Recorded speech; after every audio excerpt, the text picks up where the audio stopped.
Shalom Bapak Ibu kasih dalam Tuhan. Sekali lagi shalom. Ada sukacita di rumah Tuhan. Haleluya. Saya undang kita bangkit berdiri. Mari kita persiapkan hati kita. Mari kita menikmati hadirat Tuhan pada pagi hari ini, saudara. Mari kita persembahkan yang terbaik untuk Tuhan pada pagi hari ini. Biarlah hati kita, pikiran kita, jiwa kita, fokus kita hanya untuk memberikan yang terbaik untuk Tuhan. Mari berdoa, Bapak Ibu semua. Mengucap syukur kepada Tuhan pada pagi hari ini.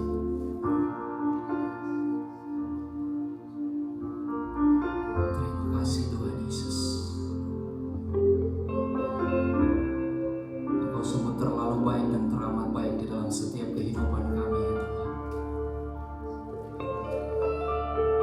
Kami bersyukur buat segala anugerah Tuhan. Kami bersyukur buat segala kelimpahan yang Tuhan berikan bagi kami, Tuhan Yesus. Bahkan juga kami bersyukur pada pagi hari ini Tuhan, kami boleh ada di tempat ini. Semua karena anugerah Tuhan bagi setiap kami, ya Tuhan. Pada pagi hari ini Tuhan, kami mau mempersiapkan hati kami, ya Tuhan. Kami menikmati hadirat-Mu, ya Tuhan, pada pagi hari ini. Kami mau menyerahkan seluruh jiwa kami, ya Tuhan, untuk Engkau Bapa.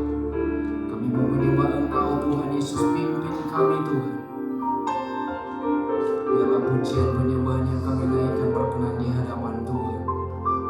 Terima kasih ya Tuhan Yesus. Berkati ibadah ini Tuhan. Kami mau serahkan ke dalam tangan Tuhan dari awal sampai akhirnya ya Tuhan. Kami percaya Tuhan Yesus, lawatan-Mu boleh terjadi bagi kami pada pagi hari ini Bapa. Terpujilah Engkau Tuhan Yesus. Di dalam nama Yesus kami telah berdoa dan mengucap syukur. Haleluya. Haleluya.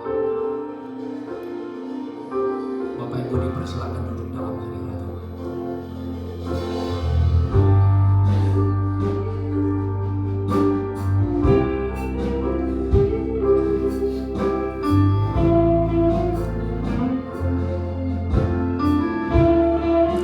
Mari kita angkat pujian ini Bapak. Mari kita nyatakan iman kita kepada Tuhan pada pagi hari ini. Jiwaku bertanya, apakah masih ada harapan melewati tangisan, rasa sesak di dada. Imanku berkata, Tuhanku yang pegang kuasa, Dia selalu bekerja. Meski mataku tak melihat, walaupun gunung itu tak berpindah,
Terima kasih Tuhan Yesus, kami percaya, kami imani bahwa kami telah menerima kuasa daripada Engkau Bapa. Oleh karena itu Tuhan Yesus, kami mau terus memuji, kami mau bersuka cita atas nama-Mu di dalam nama Tuhan Yesus. Dan mari kita yang siap memuji Tuhan, sama-sama katakan haleluya. Wow, ada sukacita di rumah Tuhan. Saya rindu berikan fellowship kiri kanan Bapak Ibu Saudara. Tuhan itu ajaib bagi kita, amin.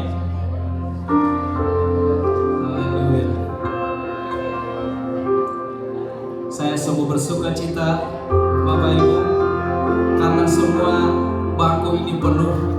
Puji Tuhan.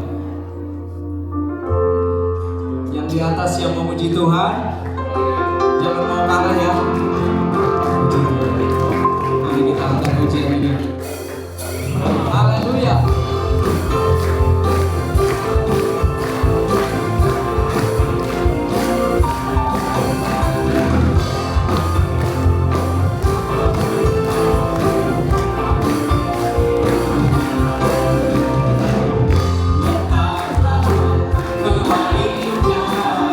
Dengan hati bersyukur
Jangan pernah lelah Bapak Ibu Saudara. Mari Bapak Ibu, sebelum kita menikmati taburan firman Tuhan, mari kita persiapkan persembahan kita. Ada amplop di belakang kursi Bapak Ibu Saudara.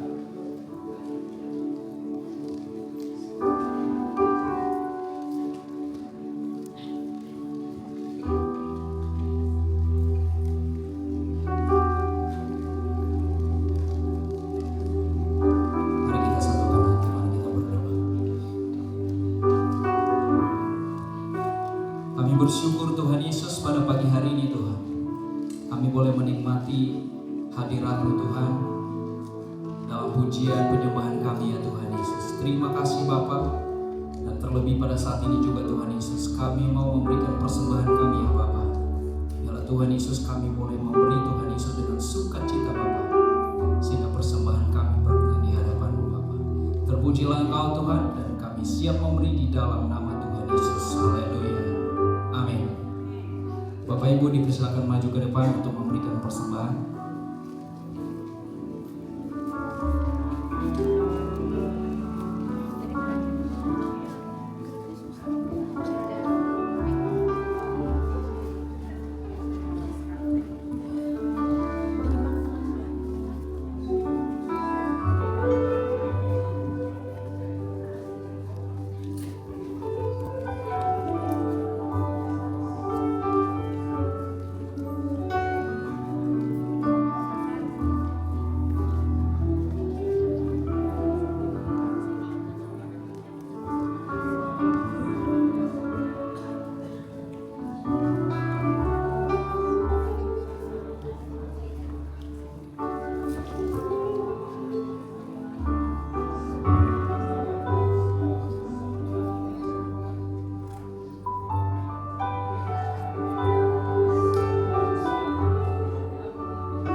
ungkapan doa kami di hadapan.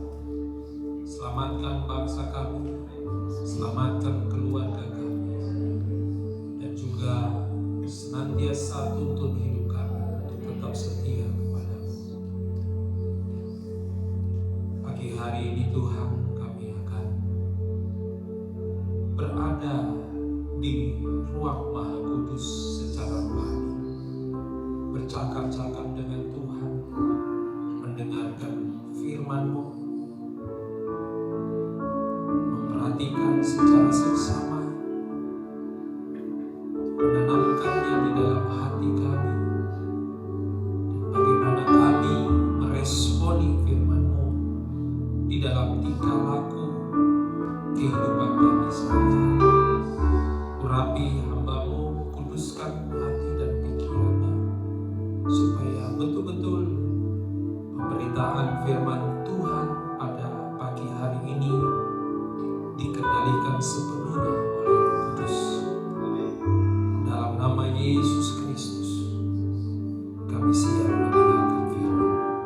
Yang siap sama-sama katakan amin. Sekali lagi beri kemuliaan bagi Tuhan. Silakan duduk Bapak Ibu Saudara. Shalom, selamat pagi. Terima kasih buat kesempatan pagi hari ini saya menyampaikan firman Tuhan. Kalau kita pelajari di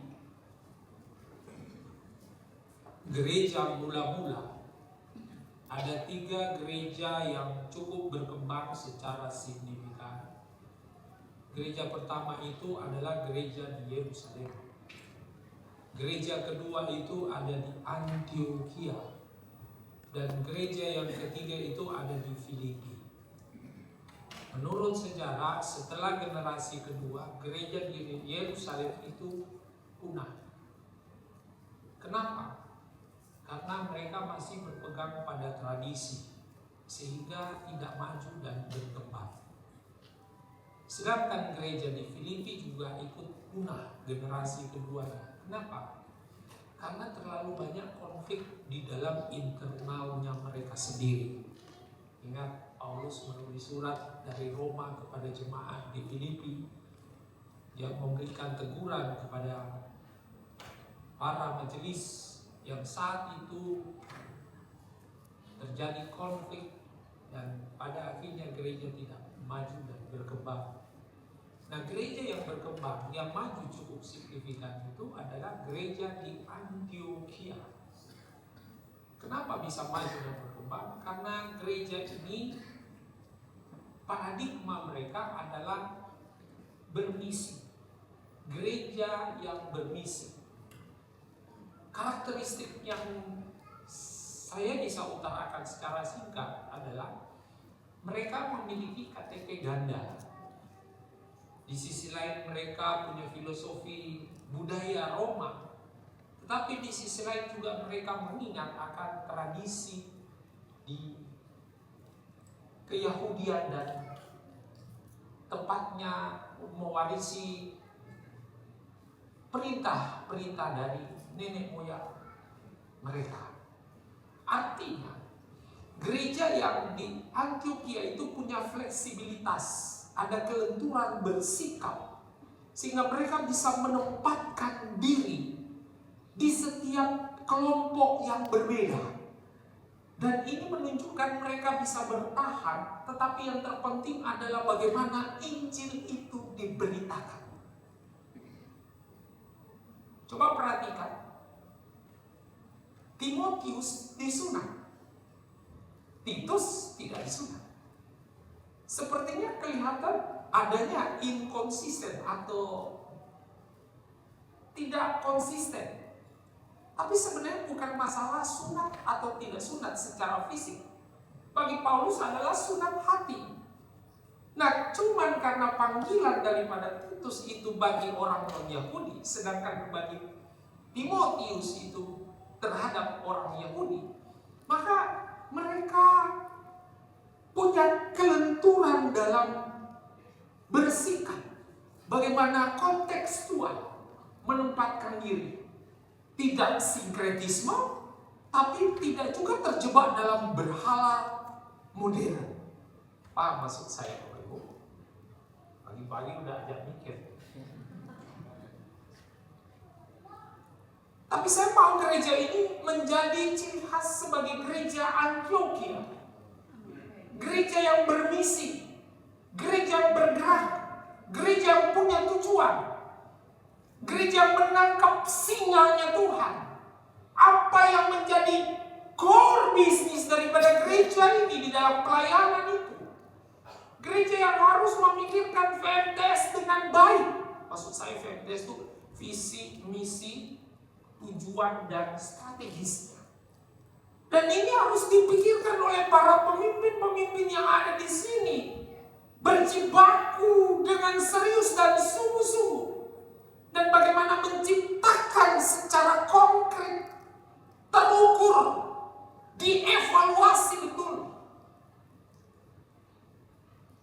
Dan ini bisa mendarat di tengah-tengah jemaat.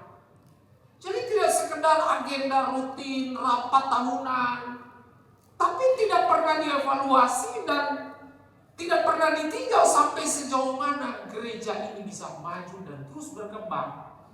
Update, menangkap visi Tuhan. Dan harapan saya, gereja ini tetap menjadi alatnya Tuhan untuk berkarya, berkontribusi, terutama bagi bangsa ini. Tepuk tangan. Saya yakin, saya dengan Pak Iwan, Pak Gembala, kalau masih ada sampai hari ini. Karena paradigma kami adalah paradigma bermisi, Bapak Ibu. Karena kalau kita sudah mati dalam paradigma bermisi, ya untuk apa kita hidup? Karena kehidupan kami adalah kehidupan yang bermisi. Kehidupan yang bermisi artinya menuntaskan amanat agung dan juga menjaga amanat kultural, amanat budaya. Amanat budaya yang saya maksud adalah amanat di mana Tuhan pernah bersabda kepada Adam dan Hawa untuk jaga, rawat, pelihara bumi. Dan itu harus ada kepedulian dari kita semua. Mari kita buka Nehemia 1 ayat 1 sampai 11. Ini sangat berkaitan sekali dengan apa yang akan kita baca dan ini sangat penting. Nehemia 1 ayat 1 sampai 11. Ini cukup panjang tapi tidak apa-apa, kita baca. Saya baca, Bapak Ibu mendengarkan dan menyimak. Doa Nehemia bagi orang Israel. Riwayat Nehemia bin Hakaya. Pada bulan Kislev tahun ke-20, ketika aku ada di Puri Susan, datanglah Hanani, salah seorang dari saudara-saudaraku, dengan beberapa orang dari Yehuda. Aku menanyakan mereka tentang orang-orang Yahudi yang terluput, yang terhindar dari penawanan, dan tentang Yerusalem. Kata mereka kepadaku, orang-orang yang masih tinggal di daerah sana, yang terhindar dari penawanan, ada apa? Dalam kesukaran besar dan dalam keadaan tercela. Tembok Yerusalem telah terbongkar dan pintu-pintu gerbangnya telah terbakar. Ketika Nehemia mendengar berita ini, maka Nehemia apa? Menangis dan berkabung selama beberapa hari. Aku berpuasa dan berdoa kehadirat Allah semesta langit. Ayat 5. Kataku, ya Tuhan Allah semesta langit, Allah yang maha besar dan dahsyat, yang berperang pada perjanjian dan kasih setianya terhadap orang yang kasih kepadanya dan tetap mengikuti apa? Perintah-perintahnya. Berilah telingamu dan bukalah matamu dan dengarlah doa hambamu yang sekarang kupanjatkan kehadiranmu siang dan malam. Bagi orang Israel, hamba-hambamu itu dengan mengaku segala dosa yang kami orang Israel telah lakukan terhadapmu, juga aku dan kau keluargaku telah apa? Berbuat dosa. Perhatikan baik ayat 7. Kami telah sangat bersalah terhadapmu dan tidak mengikuti perintah-perintah, ketetapan-ketetapan dan peraturan-peraturan yang telah kau perintahkan kepada Musa hambamu itu. Ayat 8, ingatlah akan firman yang kau pesan kepada Musa, hambamu itu, yakni bila kamu berubah setia, kamu akan kucerai-beraikan di antara bangsa-bangsa. Tapi bila apa? Kamu berbalik dan tetap mengikuti perintah-perintahku serta melakukannya, maka sekalipun orang-orang buanganmu ada di ujung langit, dan akan kukumpulkan mereka kembali dan kubawa ke tempat yang telah kupilih untuk membuat namaku diam di sana. Bukankah mereka ini hamba-hambamu dan umatmu yang telah kau bebaskan dengan kekuatanmu yang besar dan dengan tanganmu yang kuat? Ya Tuhan, berilah telinga kepada doa hambamu ini dan kepada doa hamba-hambamu yang rela takut akan namamu, dan biarlah hambamu berhasil hari ini dan mendapat belas kasihan dari orang ini. Ketika itu aku ini juru minum raja. Tema khotbah pagi hari ini bicara soal gereja yang berkabung bagi Indonesia. Gereja yang berkabung bagi Indonesia. Setiap kita, setiap orang, setiap anggota jemaat, setiap orang percaya, setiap gereja harus peduli terhadap bangsa ini. Katakan amin. Kita mulai dari apa? Ke dalam lirik hati kita. Kita perlu bertobat. Kita perlu koreksi diri sebelum kita memanjatkan doa syafaat kita kepada Tuhan ke atas. Lalu kemudian kita keluar menjadi garam dan terang. Ke dalam, ke atas, baru keluar. Ini yang saya bilang, gereja harus bermisi, bukan misi bergereja. Lalu, tapi gereja bermisi. Lewat bacaan firman Tuhan pada pagi hari ini, kita melihat bahwa Nehemia itu bukan nabi atau imam. Dia adalah pejabat tinggi di istana Persia. Kenapa? Dia sebagai juru minum, artinya orang yang sangat dekat dengan raja. Orang yang tester dulu minuman, makanan, termasuk wine, sebelum disuguhkan kepada raja. Artinya Nehemia mempertaruhkan nyawanya untuk membela bangsa Persia. Kenapa bukan orang Persia, bukan orang Babilonia yang dipilih? Karena pengalaman papanya dari raja di bawah kepemimpinan saat itu pernah dibunuh, diracun oleh bangsanya sendiri. Maka raja tersebut memilih Nehemia untuk netralisasi, objektivitas. Tetapi dia juga orang yang loyal, orang yang punya responsibility yang tinggi, orang yang cerdas, orang yang berintegritas, kemudian dipilih oleh raja untuk menjadi orang kepercayaan raja saat itu. Tentu semua karena kasih karunia Tuhan, seperti Yusuf. Kalau bukan anugerahnya, tentu dia juga tidak akan menjadi orang kepercayaannya raja.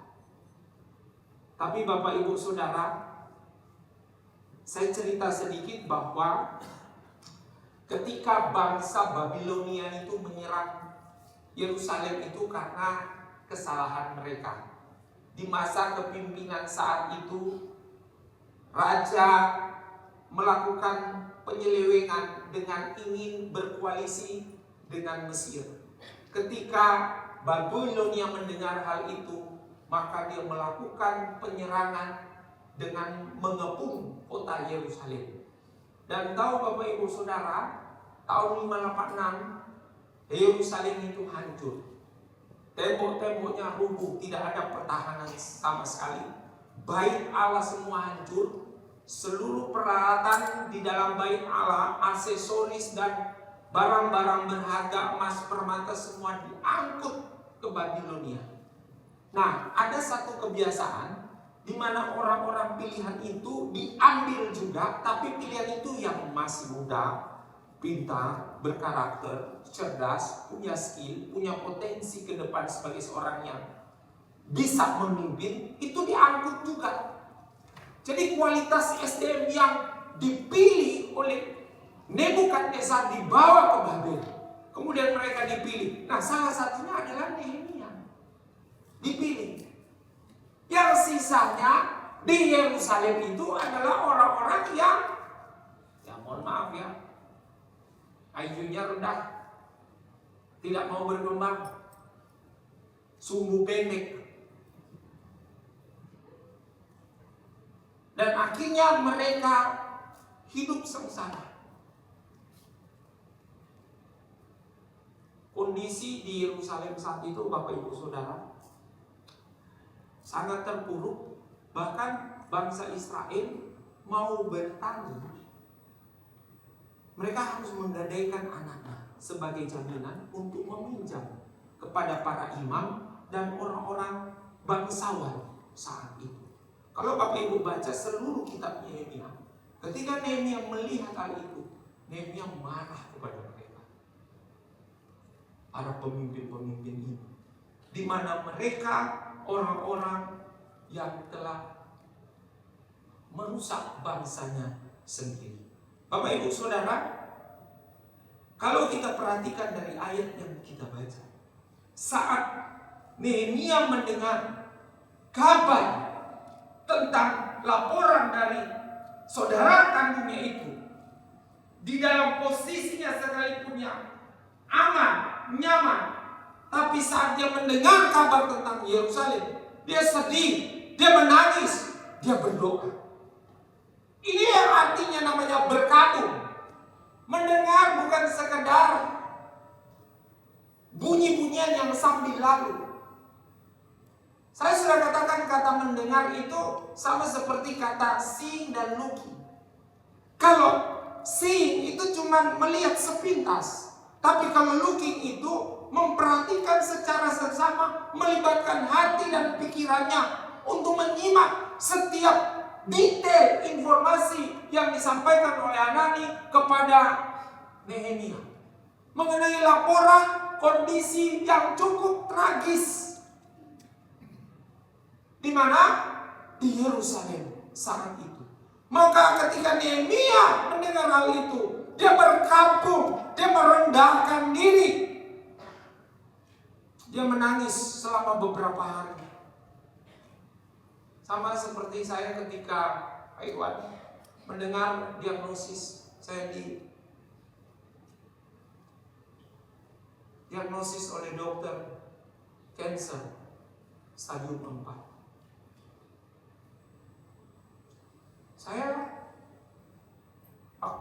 Saya masih ingat saya di Suram Karawaci itu menunggu hasil setelah dilakukan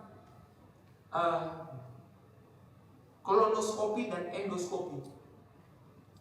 Jadi di biopsi itu mengambil sampel, dicubit bagian yang diduga bagian lambung ada cancer, lalu dibawa ke lab untuk dicek. Tunggu 2 hari atau 3 hari, saya bersama istri saat itu, dan datanglah dokter membawa kertas, lalu dia bilang begini, Bapak didiagnosis kanker lambung jenis karsinogen stadium 4. Waktu dengar itu kami berkabung. Saya sedih bersama istri, kami menangis. Apa yang kami lakukan? Langsung merendahkan diri di hadapan Tuhan.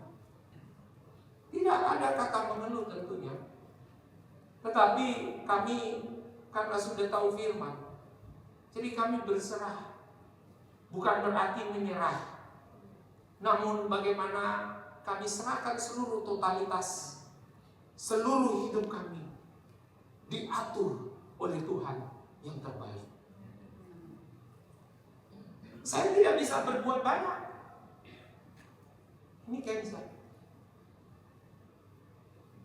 Kalau Bapak Ibu mendengar Indonesia ini, kondisi moral Mentalitas. Saya coba bisa diagnosis. Tidak berlebihan pernyataan saya. Sudah mendekati stadium 4. Korupsi tidak pernah habis. Dalam kondisi ekonomi yang sedang terpuruk dengan efek global yang sedang terjadi, bagaimana mungkin orang bisa korupsi ya?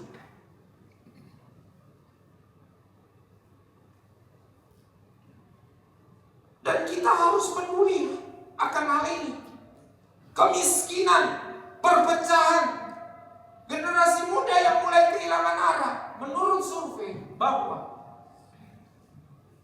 usia dari remaja sampai pemuda kira-kira 18 sampai 35 tahun, penyakit psikologis paling tinggi adalah kecemasan. Kenapa? Karena mereka merasa khawatir dengan apa yang terjadi saat ini di Indonesia. Saya dulu waktu kecil juga, ketika papa mama saya bangkrut,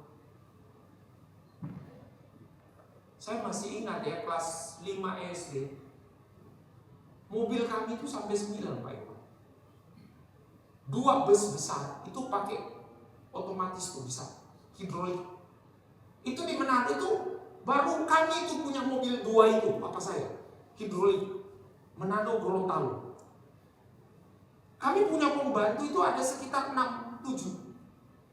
Kami 5 bersaudara, satu-satu itu punya pembantunya sendiri. Pergi sekolah itu saya diantar oleh, dulu ada sedan Suzuki yang sudah pakai power window. Saya udah naik mobil itu, diantar sama supir. Wah, itu nyamannya. Dan ketika saya sekitar kelas 2 SMP, papa mama saya bangkrut. Saya tak tahu apa masalah faktor utamanya, tapi saya jujur, orang tua saya tidak akur. Papa mama saya tuh sering berantem. Papa saya suka pulang malam jam 1, jam 2. Ketahuan terakhir ternyata suka main judi.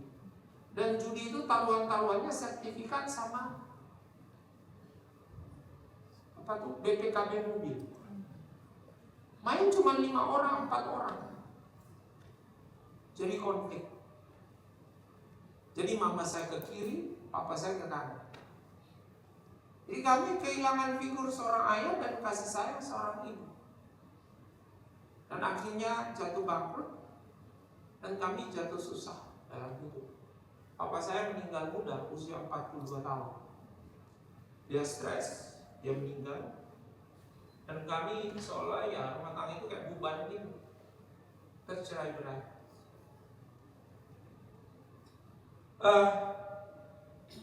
Saya mau cerita seperti ini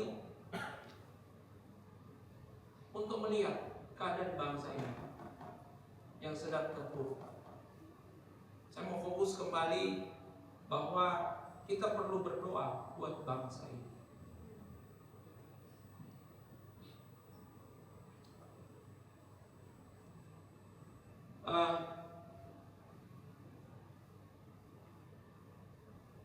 Pertanyaannya, apakah gereja ini masih punya hati yang bisa berkabung untuk kondisi bangsa ini?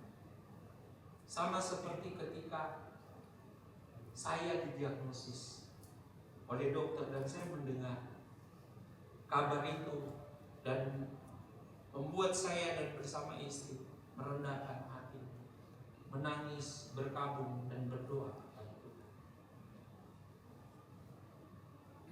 Poin yang selanjutnya yang kita bisa lihat Bapak Ibu Saudara, coba di slide selanjutnya.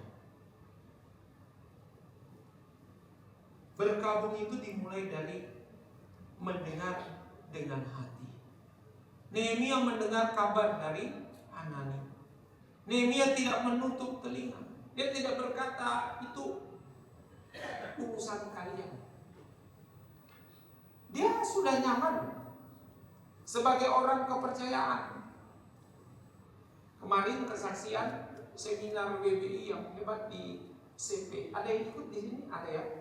Kesaksian gubernur dari Maluku Utara ya, Ibu Seri. Dia katakan bahwa dulu dia hidupnya nyaman. Suami yang kerja, mau apa-apa dia punya, difasilitasi. Kapan saja dia ke luar negeri, dia mau beli tas branded, bisa.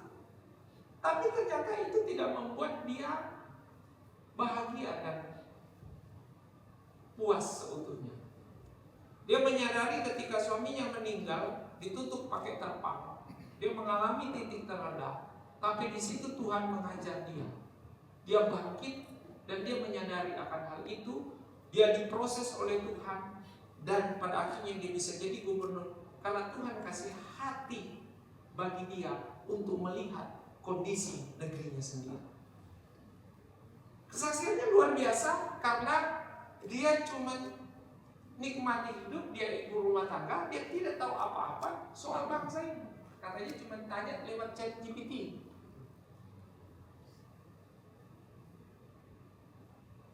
Jadi gubernur menurut saya terpaksa karena hatinya. Kalau dibilang secara kompetensi dan skill, kapabilitasnya tidak memenuhi syarat. Tapi kan Tuhan memilih orang itu karena hatinya. Dimulai dari kerinduannya, terbebannya. Dia mendengar secara seksama keluhan-keluhan masyarakat saat itu. Dan itu menggugah hatinya. Tuhan membongkar pikiran dan jiwanya. Dan pada akhirnya mau terlibat. Dia masuk dalam politik, dia terpilih jadi gubernur. Dan bagaimana dia pergi ke daerah, dia masuk ke pelosok-pelosok desa, ke pedalaman-pedalaman, dan dia melihat bagaimana kesusahan hidup yang ada di sana. Dia memberikan pertolongan, dia bedah rumah saat itu, dia membantu secara konkret. Gajinya, tenaganya, hidupnya, APBD yang dia dipercayakan, dia kelola dengan penuh integritas untuk diberdayakan, dibagikan untuk membangun masyarakat. Di situ katanya dia mengaku dia bahagia, dia puas. Ini menunjukkan satu pelajaran penting bagi kita. Kalau hari ini kita bisa makan enak, tapi itu tidak membuat kita bahagia seutuhnya. Kalau kita bahagia, kita menangis bersama bangsa ini. Kita menolong orang-orang di sekitar yang butuh pertolongan dan uluran tangan kita. Dalam kondisi saya sakit seperti ini, kadang-kadang ada orang suka DM, Pak, istri saya jatuh di kamar mandi, Pak. Kami tidak punya obat, mau belanja. Ya, gimana ya? Saya juga sakit. Kalau dipikir, saya juga sakit, saya juga butuh uang. Tapi nggak bisa kita begitu, Bapak Ibu Saudara. Kita nggak bisa egois. Kita harus ikut memikirkan pergumulan orang lain. Karena itu yang Tuhan mau buat kita. Itu yang membuat saya mungkin dengan Pak Iwan bisa bertahan sampai saat ini. Inilah yang dimaksud dengan gereja bermisi. Gereja yang peduli terhadap sesama.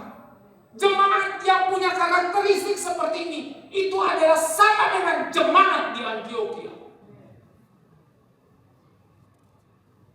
Bisa pemain musik? Yang keyboard aja.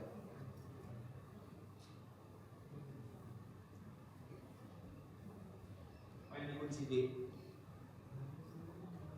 Tapi keyboard.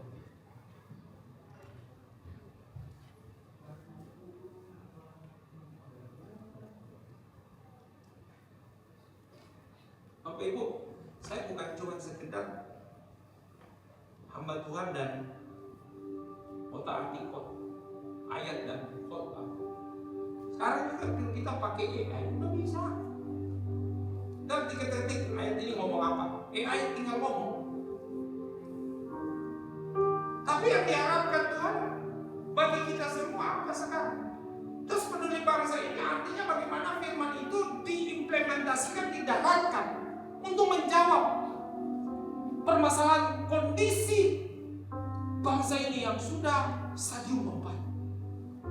Kita nggak bisa memikirkan diri kita sendiri, sepeduli dengan orang lain.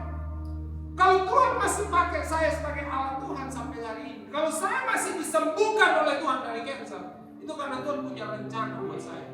Bukan saya ketika disembuhkan lalu saya hidup sembrono asal-asalan tidak peduli dengan pekerjaan Tuhan. Untuk apa? Kalau begitu Tuhan, ya balik aja ke rumah Bapak di sorga. Begitu. Ya saya tak boleh egois, ada keluarga tentunya. Cuma itu yang Tuhan tahu di hati saya. Kenapa saya masih hidup? Itu 3 teman saya tuh lewat, 1 saudara saya kanker hati lewat. Padahal mereka tuh yang kunjungin saya loh. Saya paling parah dalam kondisi terkapar. Tidak ada protein yang masuk, cegukan, lemas, mengalami halusinasi. Saya pikir, wah, hidup saya selesai, pindah alam saya ini. Orang-orang yang kunjungi saya, justru mereka yang lebih dulu sekarang. Saya bukan Tuhan pilih kasih, bukan itu. Mungkin tugasnya mereka sudah selesai, tugas saya belum selesai. Itu aja simpel. Jadi kalau Bapak Ibu masih ada sebagaimana hari ini, Tuhan mau sedang memakai Bapak Ibu Saudara sebagai alatnya Tuhan.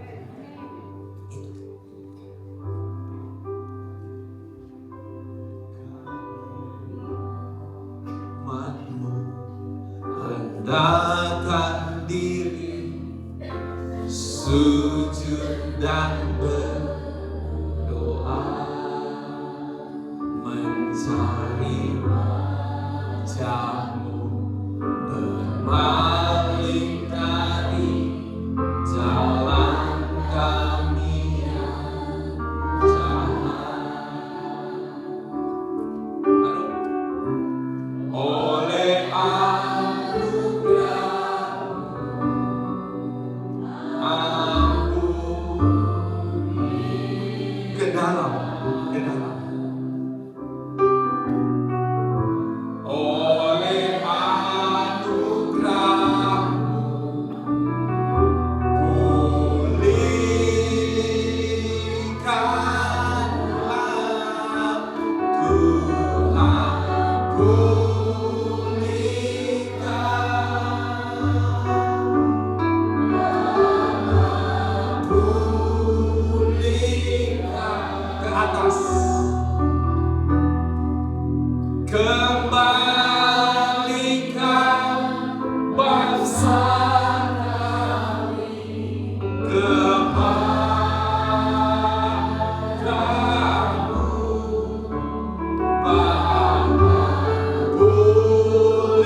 apakah hati kita berkabut?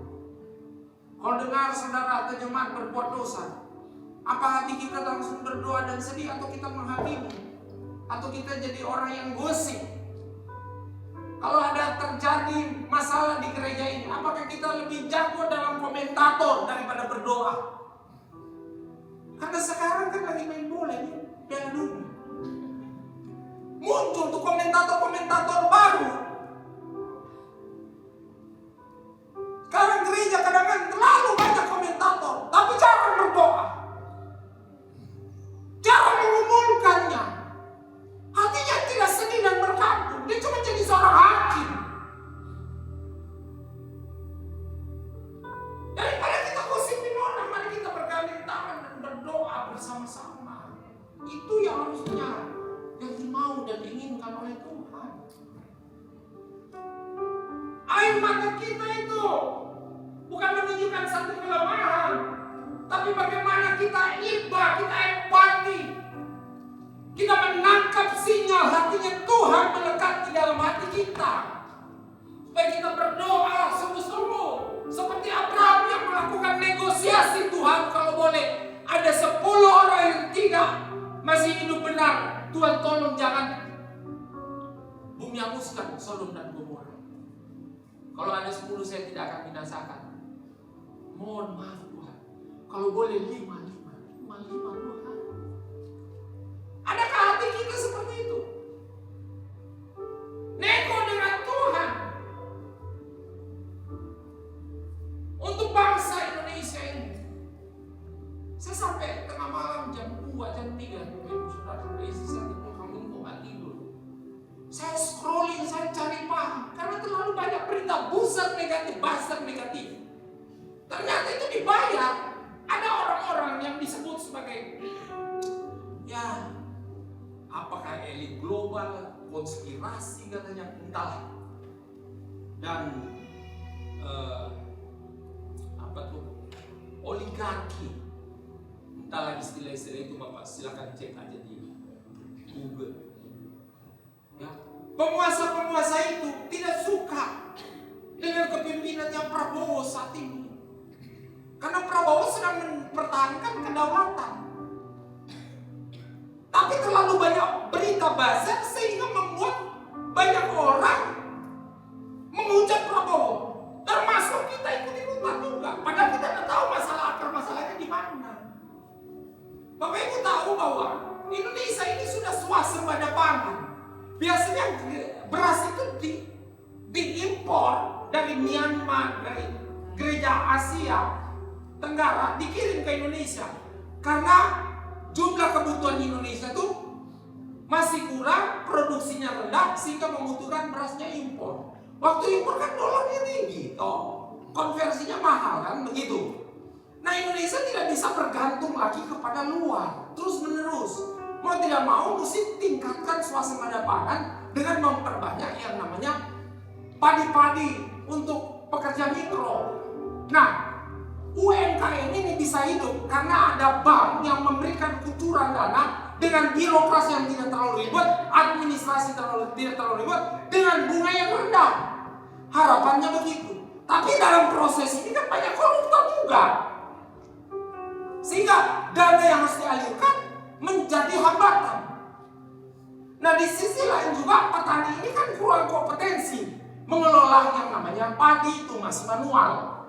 Maka perlu di-upgrade, kualitas SDM-nya ditingkatkan, dilatih, diajar menggunakan teknologi, supaya bagaimana beras lokal itu banyak sehingga tidak bergantung lagi ke luar. Dan sekarang berhasil, itu laporan menterinya mengatakan bahwa Indonesia sudah mandiri dalam soal beras, tidak lagi butuh impor dari luar karena persediaan di gudang cukup buat bangsa Indonesia. Hebat nggak? Nah ini kan nggak diekspos. Kenapa? Tertutup oleh berita buzzer negatif. Bapak Ibu harus tahu yang gini-gini. Supaya apa? Kita punya data untuk berdoa. Sehingga doa itu jangan seperti banteng, punya tenaga dan punya ini, lalu sembarang seruduk. Kalau dengan punya data, kita punya hati yang terbangun, adanya empati, doa terarah. Betul nggak? Nah ternyata sekarang nggak begitu. Terlalu banyak berita buzzer, terlalu banyak berita berkat, tapi tidak pernah punya data, tidak mau belajar, merasa diri nyaman. Saya heran kok, berdiri Shalom, saya sudah 40 kali bolak-balik Yerusalem. Ada yang mau ikut? Nanti bulan depan 41 kali. Ini pendeta atau gaya? Update status makan pagi di Singapura. Coffee break di Arab Saudi. Coba. Nah kalau sudah begitu jiwanya, bagaimana dia bisa punya data dan mengerti sensitivitas empati terhadap bangsa ini? Tidak ada, hampir tidak ada. Lalu apa marah-marah Bapak Ibu. Sampai saya lihat begini. Gereja kita harus seperti gereja Antioquia yang bermisi. Itu identitas kita untuk dipanggil.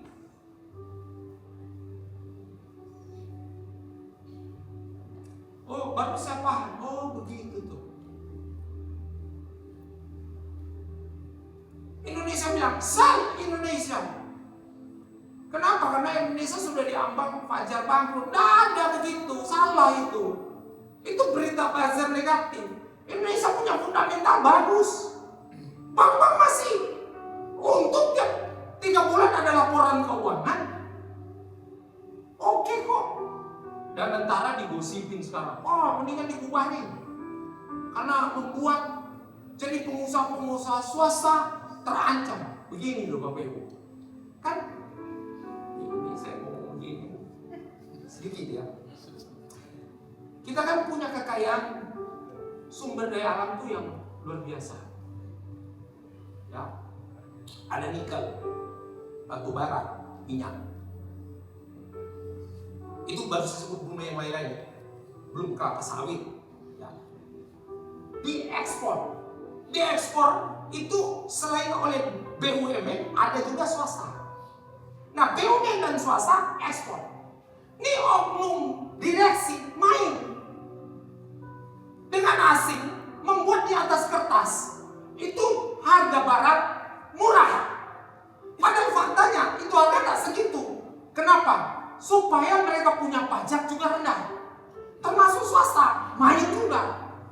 Sehingga itu merugikan negara, merugikan bangsa ini. Padahal menurut undang-undang bahwa kekayaan alam di Indonesia ini harus dimanfaatkan sebesar-besarnya untuk kepentingan seluas-luasnya bagi masyarakat Indonesia. Nah, mereka sudah melanggar. Maka dan antara ini diproses oleh si presiden supaya melalui jalur satu pintu. Semua terbakar. Makanya mereka yang punya uang triliunan rela bayar itu orang-orang untuk melakukan demo, melakukan kudeta, membayar buzzer sampai 2.000-3.000 akun bodong untuk memberitakan kabar negatif di dunia medsos supaya Indonesia ini kacau. Kita orang Indonesia, kita yang pilih presiden, terus berdoa. Bagaimanapun itu, Tuhan juga yang pilih. Baik buruhnya oknum, kita tetap harus berdoa. Itu loh maksudnya.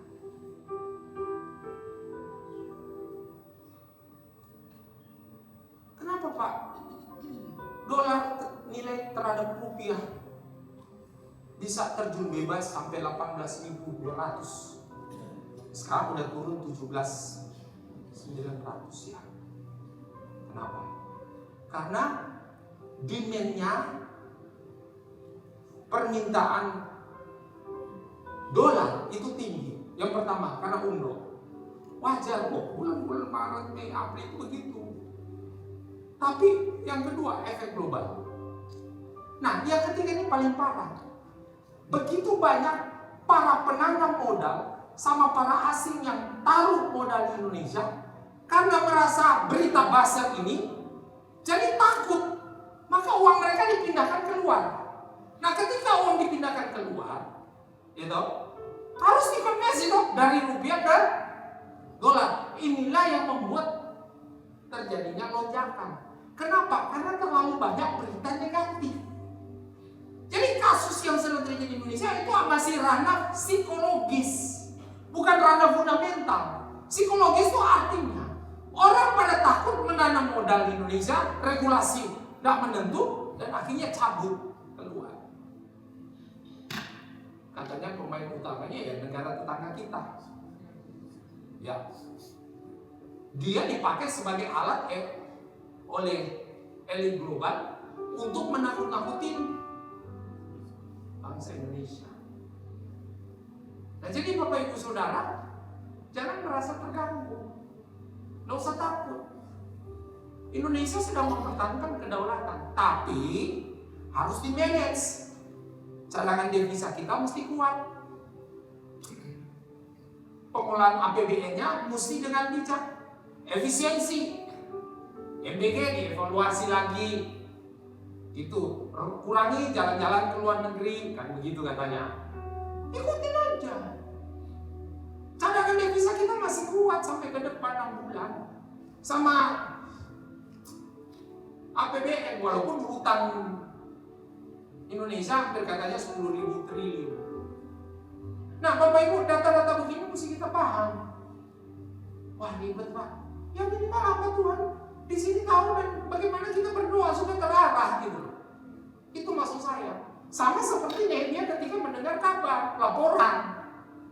Gitu. Hatinya langsung menangis dan merendahkan diri dia.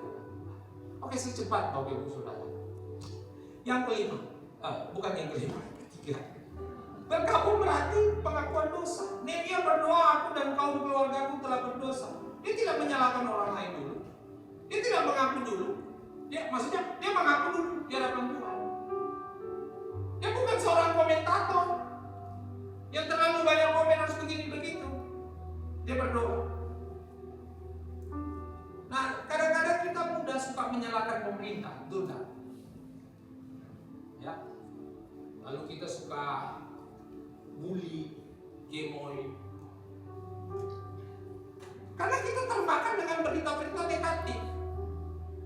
Bapak Ibu tahu sekali lagi nih, ada satu komputer sistem itu bisa di-broadcast dalam sekian detik dengan 2.000 akun bodoh, isinya berita negatif menyerang pemerintah. Itu ada.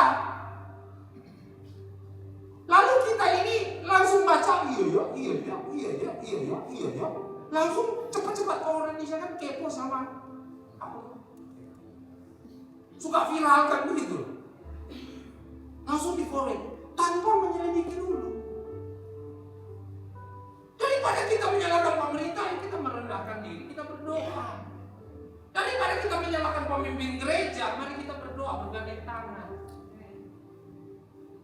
Nggak usah kita saling menyalahkan.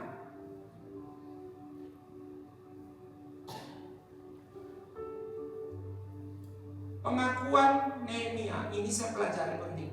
Pengakuan ternyata membuka jalan untuk pemulihan.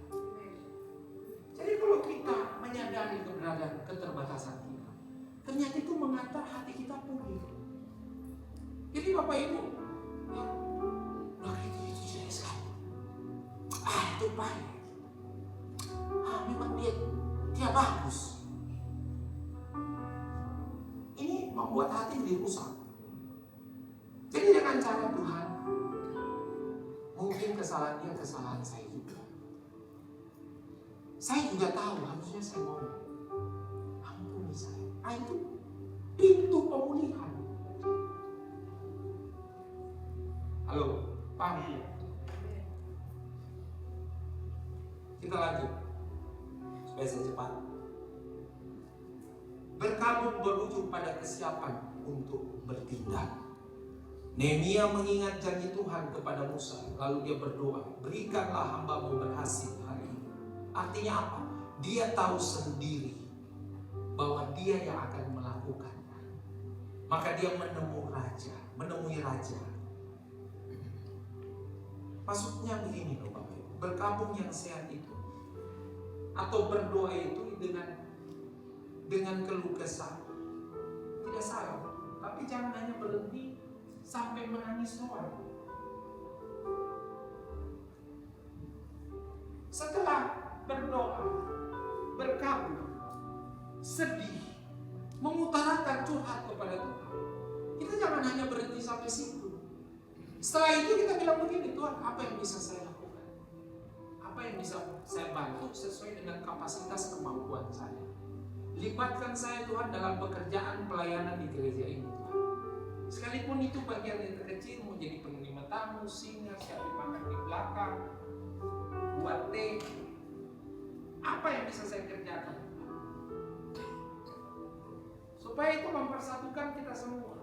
Setelah itu Tuhan akan bawa ke step yang selanjutnya. Setiap ada perkara kecil, maka engkau akan dikerjakan perkara yang lebih besar. Tuhan akan bawa satu step. Sambil kita kerja, terlibat dalam pekerjaan Tuhan bukan berarti membuat bisnis kita jadi mandek, pekerjaan kita jadi terbatas. Tidak. Siapa bilang? Semakin kamu bermisi, semakin banyak kebutuhan, semakin Tuhan berkati Anda. Percayalah. Saya Bapak Ibu Saudara, waktu sakit Tuhan sudah persiapkan.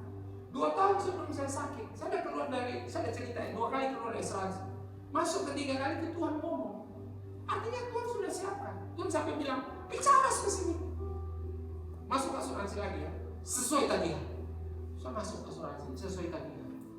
Hari ini biaya saya, biaya rumah sakit saya itu berapa habisnya? Udah 1,7 miliar. Tapi saya tidak pernah keluar uang lebih dari 30.000. Itu pun jarang. Paling ini 10.000 non medis. Kemarin baru bayar berapa? Waktu keluar 2 minggu lalu saya bayar berapa? Nah, biaya yang bil tagihannya dibayar asuransi 41 juta. Saya nggak bayar apapun. Tapi program ini sudah nggak ada katanya, dihapus oleh pihak asuransi. Sesuai tagihan. Maksud saya, Tuhan akan cukupkan, Tuhan akan pelihara. Banyak jemaat yang bantu saya. Kalau orang tanya, oh saya cukup Pak, tuh, saya cukup. Bahkan saya di saat saya kondisi sakit, bukan saya mau menggayai diri saya, bukan. Saya masih bisa renovasi itu rumah saya. Waktu saya sakit, kondisi saya lagi sakit loh, saya masih bisa renovasi rumah saya. Gitu.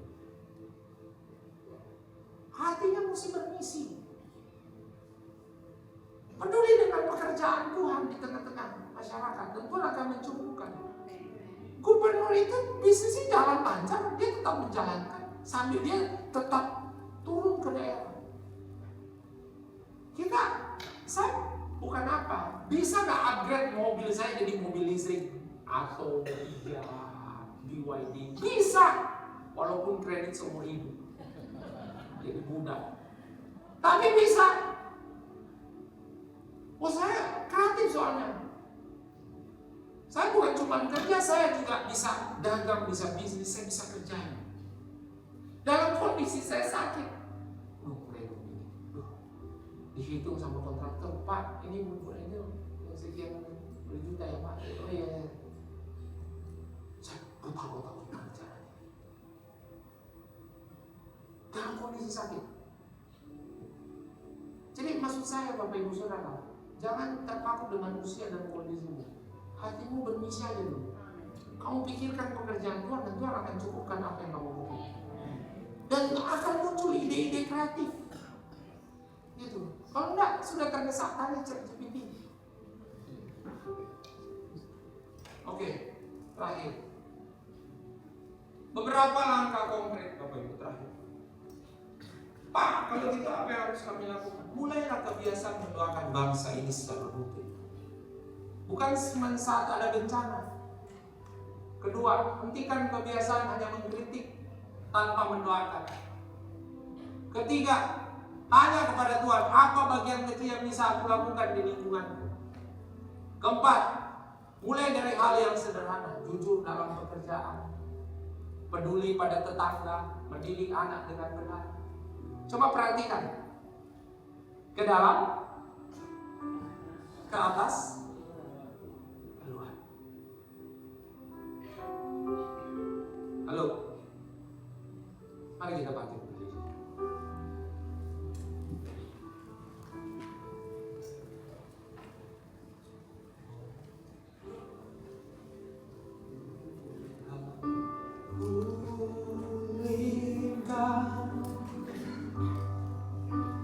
Bapa bumi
merendahkan diri, berdoa, bertindak, jalan dengan penuh integritas dan kepercayaan. Kalau kamu di kantor, jadilah garam dan terang, kerja betul.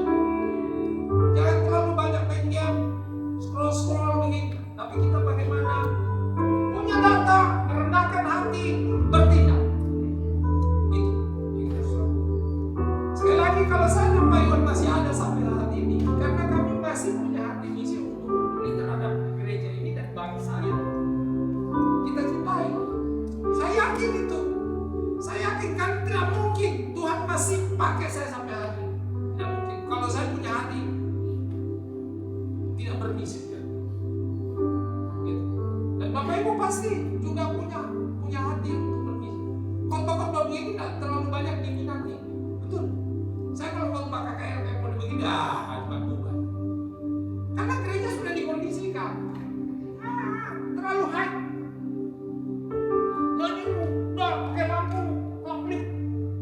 Ini udah ekstasi rohani, tapi tidak punya beban untuk bahasa Indonesia. Buang sampah sembarangan, minyak kotornya buang di selokan, minyak bekas, gorengan. Coba, tidak punya hati. Kita harus peka, mulai dari disiplin diri itu, Bapak Ibu Saudara. Karena negara ini butuh, Bapak Ibu, negara ini butuh gereja Tuhan. Kalau Indonesia masih ada saat ini, itu karena ada gereja Tuhan, ada orang-orang yang masih mendoakan bangsa ini. Amin. Coba minta slide tampilin terakhir kita berdoa. Saya sudah susun doa Nehemia untuk Indonesia. Bisa kelihatan? Kita baca, tetapi itu merupakan ungkapan doa kita di hadapan Tuhan. Amin. Saya hitung sampai 3, kita baca mulai dari poin pertama, ya Tuhan Allah yang hidup. 2, 3. Ya Tuhan Allah yang hidup, Bapa yang penuh kasih karunia, biarlah Engkau mendengar doa kami pada pagi hari ini. Kami mengaku bangsa ini telah berbuat dosa. Kami terkadang membiarkan ketidakadilan. Kami terkadang diam saat yang lemah ditindas. Kami sering sibuk dengan kepentingan diri sendiri. Tapi Tuhan pernah berjanji, jika umatmu berbalik dan mencari wajah, Engkau akan memulihkannya. Kami berjanji. Sekarang Tuhan, gerakan hati kami. Jangan biarkan kami hanya diam saja, tapi jadikan kami bagian dari jawaban atas doa kami sendiri. Dalam nama Tuhan Yesus Kristus kami berdoa. Amin. Tuhan pulihkan.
Firman yang telah ditabur oleh hamba-Mu Tuhan jatuh ke hati kami yang subur, dan kami boleh menjadi Tuhan Yesus perpanjang tangan-Mu Tuhan Yesus dimanapun kami berada ya Bapa. Kami mengucap syukur atas segala firman yang baik yang Kau berikan bagi kami. Di dalam nama Tuhan Yesus kami berdoa, haleluya, amin. Dipersilakan duduk dalam hadirat Tuhan.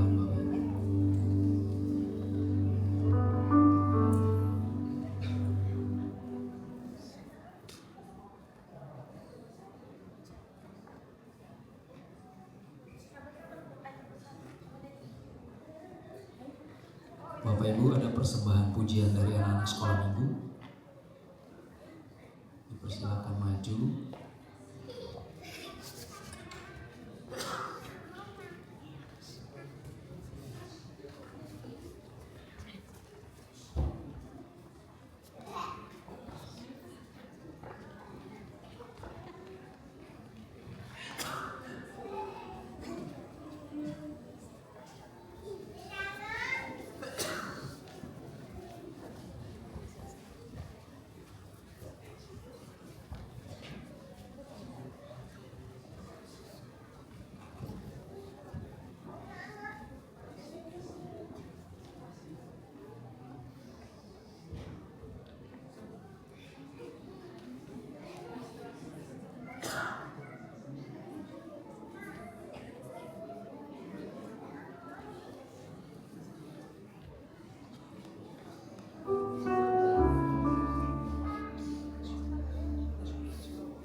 Cek. Shalom Bapak Ibu semuanya yang terkasih dalam nama Tuhan. Kurang semangat shalom. Wah, jemaat yang sudah menunjukkan lapar. Baik Bapak Ibu semuanya, terima kasih hari ini dari Sekolah Minggu akan menyumbangkan satu buah lagu. Yang lagunya sudah sangat familiar sebenarnya. Cuman di sini kita bermaksud menyanyikan sebuah lagu karena kita akan ada kegiatan sekolah Injil liburan dan banyak biaya yang kita butuhkan. Jadi Bapak Ibu yang memberi dengan kerelaan untuk kami memberkati anak-anak sekolah minggu, dipersilakan, tapi ini hanya seikhlasnya dan tidak ada paksaan dari pihak dan pemerintah manapun di Indonesia ini. Jadi nanti kami akan nyanyi satu lagu pujian. Di pertengahan nyanyian nanti ada beberapa anak sekolah minggu yang akan memberikan mengibarkan tempat persembahan. Bapak Ibu apabila berkenan, kami sungguh mengucap syukur dan berterima kasih untuk anak-anak kita juga, mereka diberkati, orang tua diberkati. Dan saya mau ingatkan sebelum kita nyanyi, anak-anak ini semuanya udah antusias datang. Jangan sampai orang tuanya bilang anakku tidak datang. Kalau anaknya udah antusias datang, mamanya, papanya tidak mendukung, ya kasihan anaknya karena dia udah berantusias. Tadi ditanya semua ikut, angkat tangan semuanya tanpa terkecuali. Jadi Bapak Ibu mesti mendukung anaknya. Bapak Ibu mesti mendukung anak-anak kita untuk belajar firman Tuhan pada saat mereka libur. Mari kita saksikan penampilan dari anak-anak sekolah minggu. Semoga diberkati, Tuhan Yesus memberkati.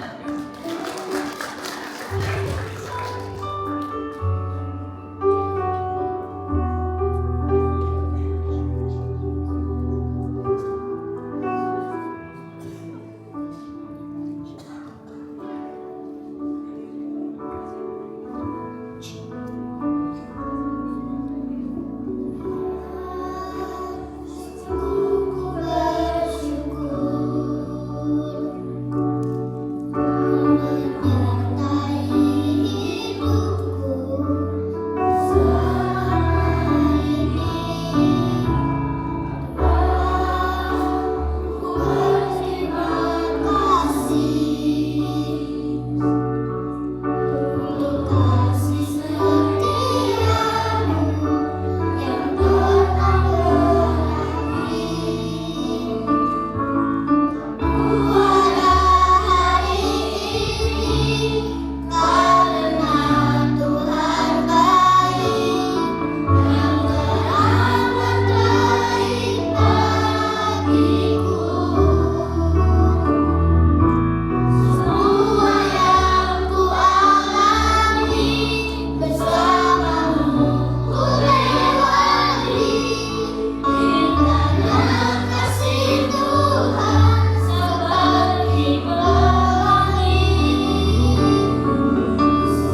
jalan kok.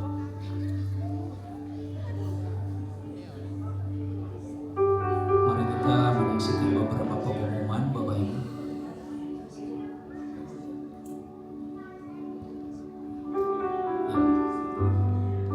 Sebelum kita selesaikan ibadah kita, kepada pelayan Tuhan yang doa syafaat dipersilakan maju ke depan.